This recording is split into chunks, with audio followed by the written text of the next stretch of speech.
Assalamualaikum warahmatullahi wabarakatuh.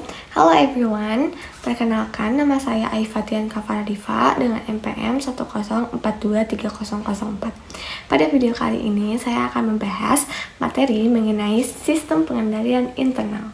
Nah, hal pertama yang akan kita bahas tentunya mengenai definisi dari sistem pengendalian internal itu sendiri. Nah, definisinya sendiri bahwa sistem pengendalian internal itu merupakan jaringan prosedur yang terpadu yang meliputi struktur, organisasi, metode, dan juga ukuran-ukuran yang dikoordinasikan untuk mencapai tujuan tertentu.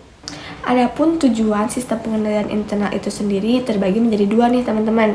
Yang pertama, ada sistem pengendalian internal akuntansi, yang dimana hal ini mencakup struktur organisasi, metode, serta ukuran yang dikoordinasi untuk menjaga kekayaan organisasi dan juga mengecek ketelitian dan keandalan dalam data akuntansi.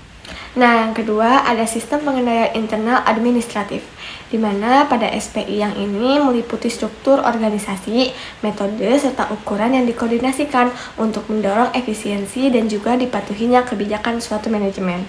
Adapun unsur-unsur pokok yang terdapat dalam sistem pengendalian internal itu sendiri yaitu yang pertama, ada struktur organisasi yang memisahkan tanggung jawab fungsional secara tegas. 2. Sistem wewenang dan prosedur pencatatan yang memberikan perlindungan terhadap kekayaan, utang, pendapatan, dan juga biaya. Yang ketiga, praktik yang sehat dalam melaksanakan tugas pokok serta aksi setiap unit organisasi. Lalu yang terakhir, ada karyawan yang mutunya sesuai dengan tanggung jawab. Nah, mari kita bahas unsur pokok tersebut lebih lanjut. Yang pertama mengenai struktur organisasi, di mana struktur organisasi ini merupakan kerangka pembagian tanggung jawab fungsional yang dibentuk untuk melaksanakan kegiatan pokok perusahaan. Nah, pembagian tanggung jawab fungsional itu harus dipisahkan antara fungsi operasi dan penyimpanan serta juga fungsi akuntansi. Selain itu, suatu fungsi juga tidak boleh diberi tanggung jawab penuh untuk melaksanakan tahap suatu transaksi. Selanjutnya mengenai praktik sehat. Adapun cara umum yang dilakukan perusahaan dalam menciptakan praktik sehat yaitu yang pertama, adanya penggunaan formulir bernomor urut tercetak yang pemakaiannya harus dipertanggungjawabkan oleh pihak yang berwenang. Terus yang kedua, ada pemeriksaan audit yang mendadak. Terus ketiga, ada perputaran jabatan. Keempat, ada secara periodik diadakan pencocokan fisik kekayaan dengan catatannya. Lalu yang kelima, ada pembentukan unit organisasi yang bertugas untuk mengecek efektivitas unsur-unsur sistem pengendalian internal yang lain. Nah, yang terakhir banget adalah mutu karyawan. Untuk mendapatkan karyawan yang kompeten dan juga dapat dipercaya, perusahaan itu dapat melakukan hal-hal berikut ini. Yang pertama, seleksi calon karyawan berdasarkan persyaratan yang dituntut oleh perusahaan. Yang kedua, ada juga pengembangan pendidikan selama menjadi karyawan, di mana pengembangan tersebut harus sesuai dengan tuntutan perkembangan dalam pekerjaannya.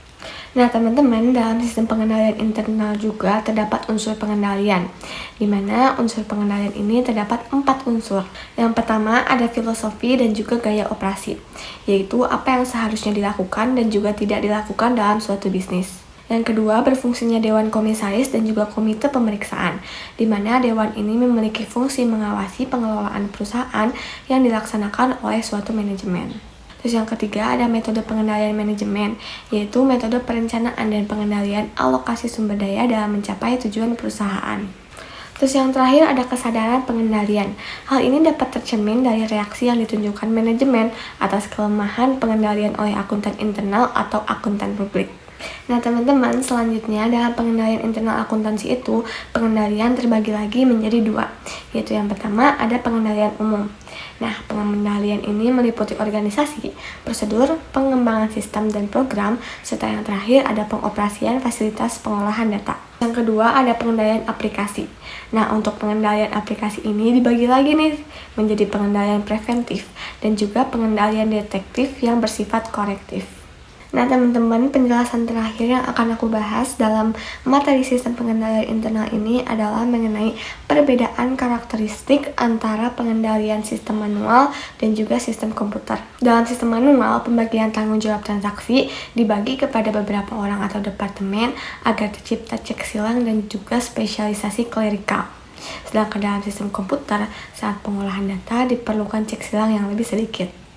Yang kedua, dalam sistem manual perlu pemeriksaan visual terhadap transaksi dan juga dokumen. Sedangkan dalam sistem komputer dapat melakukan berbagai pemeriksaan tersebut secara otomatis sehingga dapat mengurangi pekerjaan editing dokumen secara visual. Terakhir, sistem manual itu menitikberatkan pengendalian di tangan manusia, sedangkan sistem komputer menitikberatkan pengendalian melalui program komputer. Nah, sekian penjelasan materi mengenai sistem pengendalian internal dari aku. Semoga kalian dapat memahaminya. Mohon maaf bila ada kesalahan. Wassalamualaikum warahmatullahi wabarakatuh. Bye semuanya.